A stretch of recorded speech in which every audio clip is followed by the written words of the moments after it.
Hello everybody, thanks again for taking the time to click on this video. I appreciate you spending a little bit of time with me. Thank you. Today we're going to talk about how to find fish in small creeks, and I'm going to kind of walk you through my process when I find that small creek that I decide to fish on any given day. And I hope with these tips it'll help you be more successful the next time you're out fly fishing one of these small creeks. So be sure to stick to the end of the video, because I'm also going to take you through my process on how I prepare, from the gear that I bring, the why behind the gear that I bring, and also what flies that I choose to throw in my sling pack prior to any fishing trip on these small creeks. Okay, so the first thing you want to consider when you get to your creek is kind of take a look around at the conditions. If it's cloudy out, you're going to be less likely to spook the fish, so you don't need to be quite as stealthy. If it's one of those bluebird days, you're going to have to take some care. Now, I'm not going to be that guy that crawls around the ground and sneaks up on all fours to a fishing hole, but I'm going to make sure that I know exactly where I am positioned to the spot that I want to fish, and whether I'm casting a shadow, I'm going to be a little more careful and slower when approaching a hole. But on this particular day, it was a day that was more overcast and cloudy, so I don't need to be too stealthy. But you do want to take care when you approach these small creeks. Don't just charge right up, right? Take your time, assess the situation, right? If the water is super clear, you're going to have to be a little more stealthy in your approach. And a lot of times I am fishing the hole up from me. So here's a good example of what I'm talking about, right? So on this particular day, water's super clear. I approach a large pool where the creek is running into. So there's two things in a situation like this, right? The large pool is going to offer the fish a sense of protection, right? They're going to feel safe in there because it's deeper and they can hide from any predators. The creek that's flowing in is like a conveyor belt of food. So I'm going to cast up towards where the creek is running in and run my leech, in this case, across this deep pool in different sections. Sometimes I'm going to let it sink a little longer than normal, and sometimes I'm going to start stripping it in really fast so it doesn't sink down. So I'm going to explore the entire water column to find out where the fish are holding. And sure enough, on one of the casts, I hooked into a really nice fish using this strategy.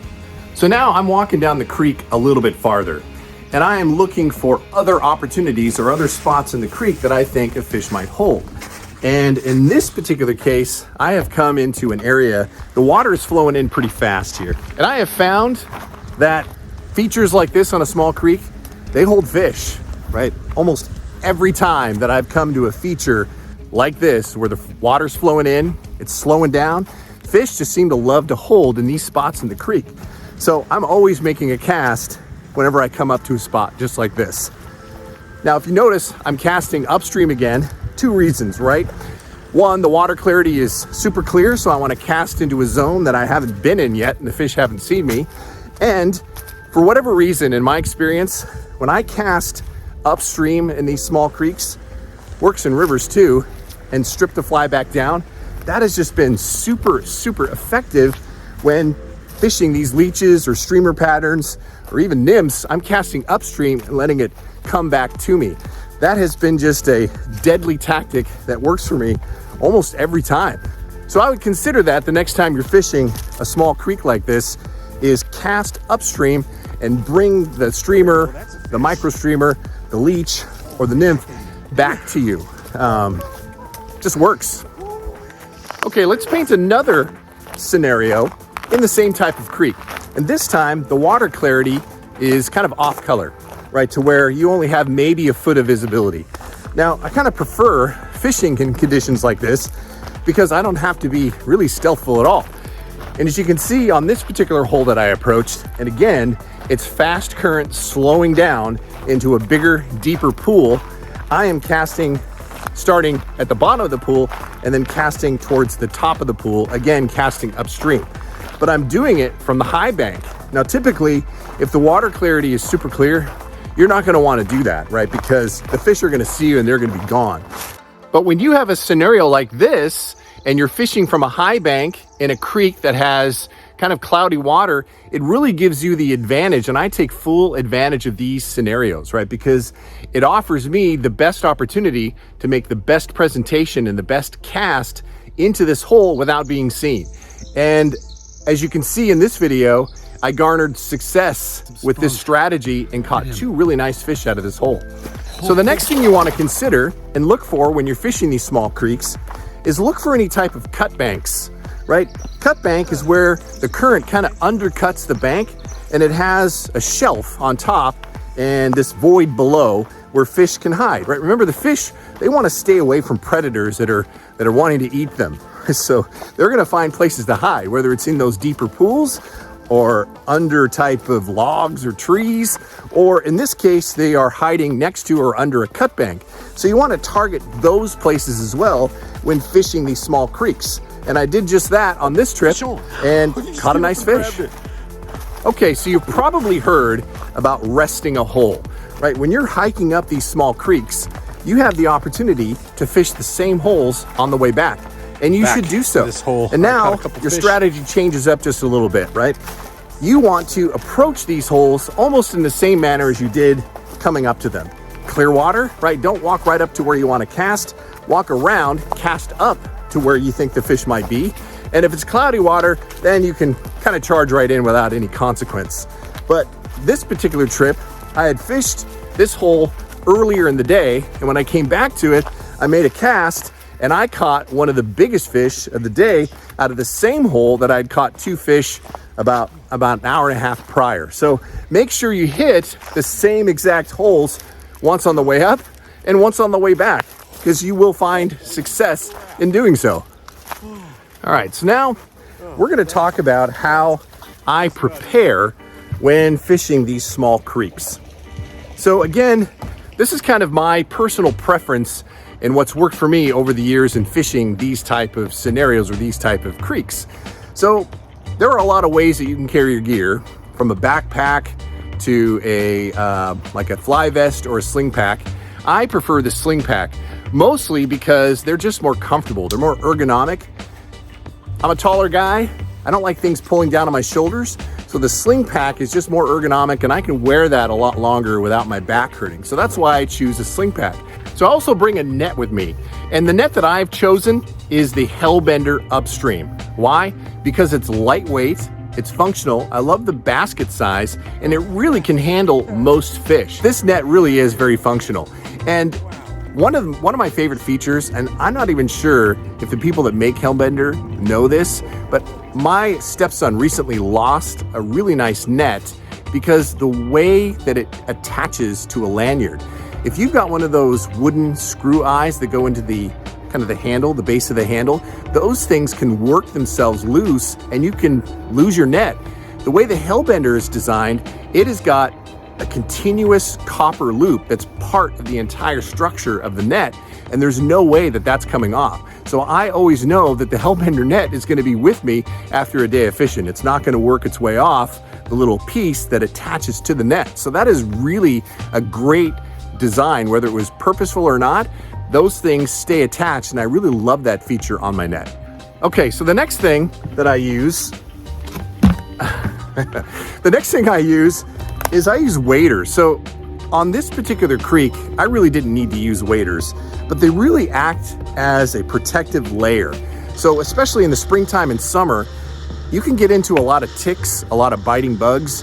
If you got waders on, breathable, keeps you a little cooler, they add that protective barrier against anything that could potentially bite you or burrow into you insect-wise. So I got into the creek on a couple occasions. I probably could have used just boots or even hip waders, but I like the full chest waders because it gives me that added extra barrier.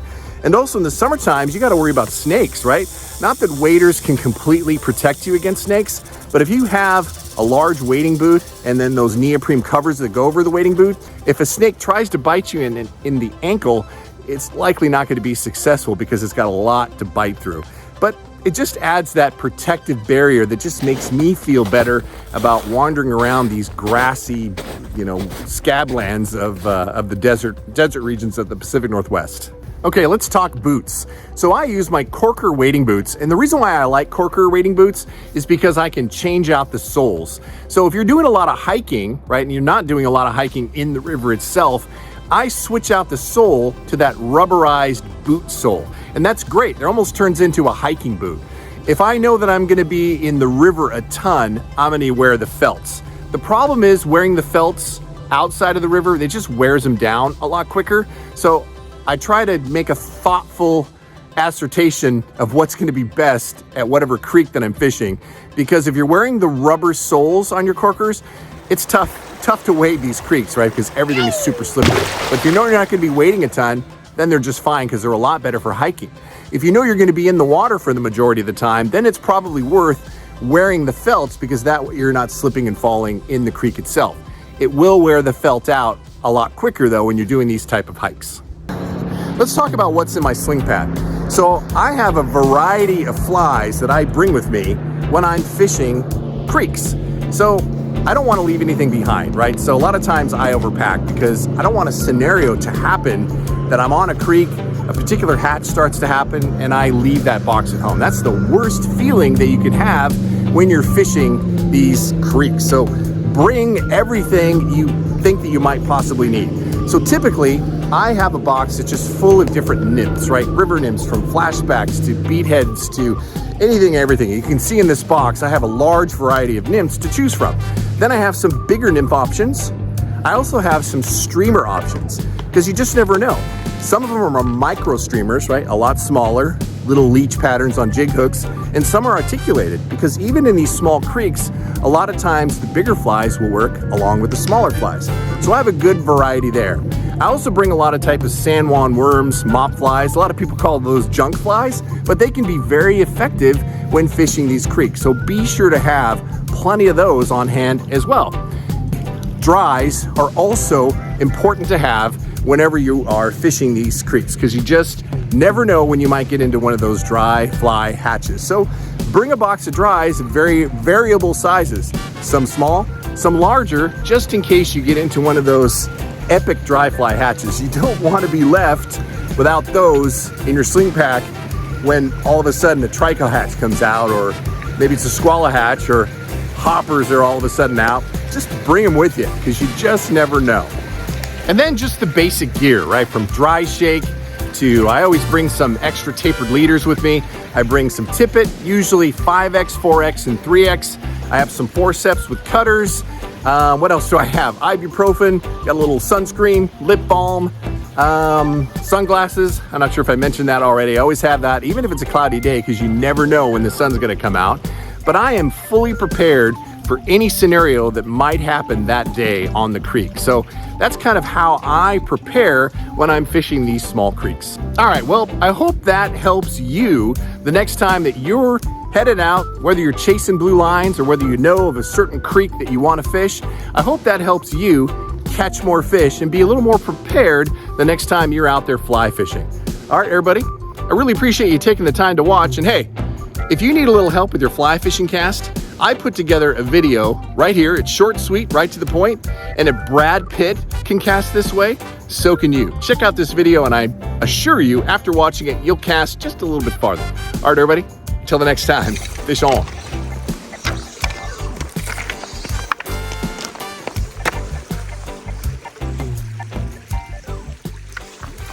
Oh, oh my God.